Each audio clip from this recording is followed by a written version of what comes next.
So, as you can see here, I'm about to make some warm chocolatey memories. And you might be asking, what could possibly be the issue with making warm chocolatey memories? The fact is, these are vintage warm chocolatey memories. Well, I guess they're not warm yet either. But there's not really any sort of date code on here, but I'm fairly certain that it's about a decade old, lost in the depths of the kitchen. And you might think it's in a moisture-proof package. What could possibly go wrong? Well, it's not exactly moisture-proof, and perhaps I can't even get it open. What? Okay, there we go. But anyway, as you can see, well, let's start with the little hot chocolate mix. Shouldn't do that. But in any case, let's attempt to pull the lump out here. You can see it does look slightly questionable, but I've done this before. I'm a trained professional. Granted, you probably shouldn't consume vintage hot chocolate. But in any case, you can see in the mug here, it's a little bit interesting.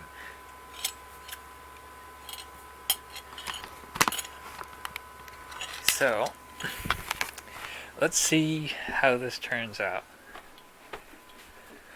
Turn on the light here.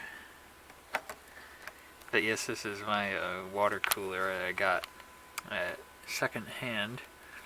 The fridge part doesn't seem to work, but it still makes cold waters, and still makes hot water, but that's pretty hard to mess up.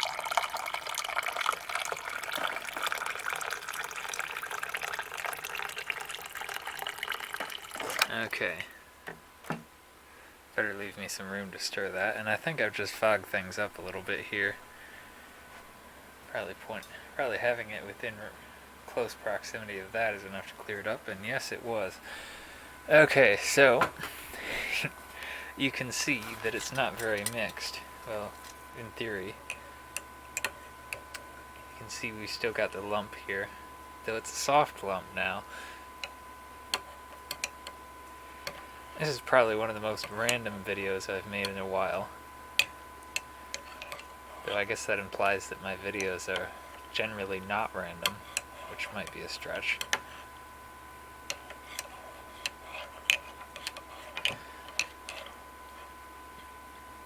Still a pretty big lump. I don't know how the bottom's looking.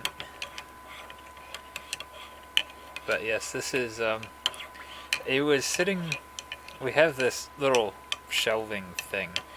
I don't really know what you'd call it, because it's also kind of like a cart. Anyway, historically, it's where the microwave sat, and some things get put under it. And one year, this tin with some various hot chocolate pouches in it apparently got put under there and never came back up until I think last fall. So I've been experimenting with those. There were several.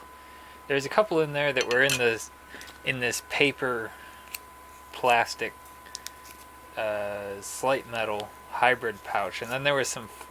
But anyway, there was two that were pretty much fine. They were Swiss Miss, I think, and then Nestle, I don't know. Ones did not fare as well.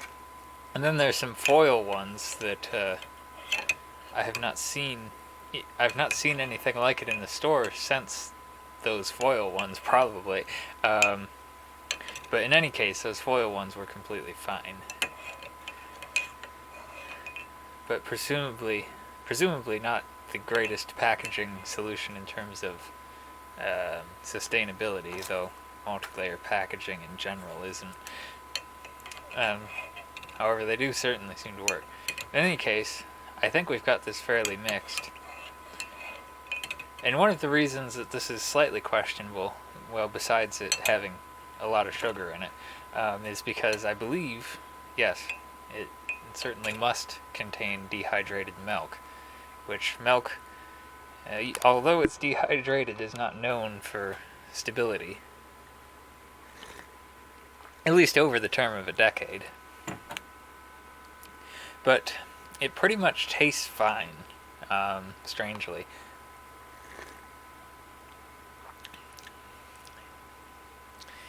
One thing I will say is that it's not oil as such, but you can see you might be able to see it's kind of oily on the top, which it's probably just the fats have separated from the milk more than usual, probably just from sitting. But the first one didn't kill me, and then this is my second one. And I think there's 3 left that are bricks, so we'll see if I die. But certainly, if you have any reason to suspect that it got very wet, I definitely wouldn't try it. But it's probably not a great idea to try in general, but hey, worked out for me. So thank you for watching this very random video, and if you have a comment, feel free to leave one. Have a good day, or night, or whatever.